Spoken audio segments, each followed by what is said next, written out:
have been told to keep my thank yous that everybody knows that I thank everybody that has supported the festival. So I'll spare you the very long list that I've been giving you for the last 2 days. Again, to our sponsors and our donors, thank you so much. You are making wonderful things happen for young aspiring guitarists. I think about how the program is going to run today. Today we have alumni coming in to play from afar. 2 of them coming from LA, another one coming from, I believe, the Sacramento area. Travis is going to announce Andre. Speaking of Travis, get up here. Give him a hand. So this is the second time we do a competition, and it is an honor to have our alumni come in, and it's going to be great to have our contestants. As you can see, the contestants were not shown at the time the program had to be submitted, so it says contestant 1, 2, 3, and 4. The contestants are, in no particular ranking, this is just the drawing of a stick, who got first, second, third, and fourth. First is going to be Clayton, Johnston, for those of you who want to know what they're playing, Allemande, the first movement of the Braque Decameron, and Escarman by Castelnuovo Tedesco. Second contestant is Jakob Sandmeier. He'll be playing Torrija and Montemayor by Toroba, Caprice 15 and 7 by Legnani, and Valse 3 by Laurel.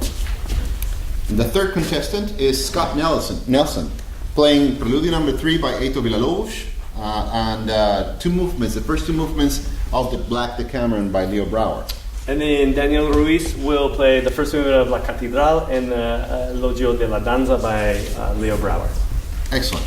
Now, the first student that we have is very dear to me. I just was talking to her, and she told me that she put up with me for 8 years. She came for lessons. She was very dedicated. I believe she was 10 or 11 when she started, and early on in her lessons, she had started with the Suzuki method. We carried on with Suzuki lessons, and in one lesson, I remember this very vividly. She said, "I want to be a guitar major. I want to play guitar. This is what I want to do." And she was so excited that I just was invigorated by this, and she is just a powerful performer, musician, and a wonderful human being, and it fills me with pride to see that she, first of all, she was the only freshman, yes, I'm proud, the only freshman that made it into USC that year when she applied, and she's now continuing on to her master's. So I am extremely proud of Erin. We're going to move on to Andre Lomeli. Yeah, you can keep it. So it's my absolute pleasure to introduce Andre Lomeli this evening. I know I have several students in the audience right now, so I have to be careful about picking favorites and being more partial to certain students over others. But I can honestly say that Andre Lomeli is a student that sticks out, and I will always remember Andre as a person, as a student of the guitar, and just as a human being. Andre came to Delta College in 2010 or 2011 into a beginning guitar class. He had never played guitar before, and the reason why he was pursuing the guitar is because he wanted to teach some younger kids at his church. He wanted to teach them music and use the guitar. So having no prior experience and no real expectation, he took a beginning guitar class, a group guitar class, which I've seen some of my group students here tonight.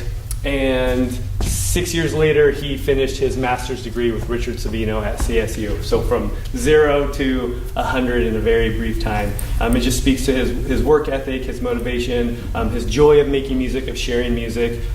During his time as a student, I got to know he and his wife, Anel, his family, his parents, and it's a real honor and joy to invite Andre back to stage and share some music with us tonight. Bravo. Alan Serrano is that type of student that most teachers dream of.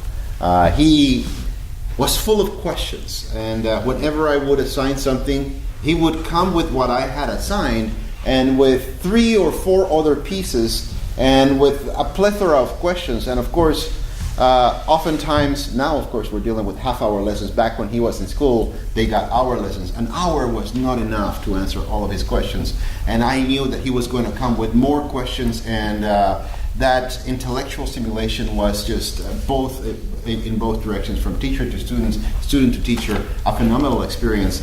He went to McNally School of Music in Minnesota and did finish his bachelor's there beautifully after having spent also a year in Sacramento State. So he's got 2 undergraduate universities, well, if you count MJC3. And then just recently got accepted into the master's program at USC. So both him and Erin are at the same school, and this is very exciting. They're both studying, I believe, with Scott Tennant. So should we just welcome them? Absolutely. All right, let's give them a hand, please.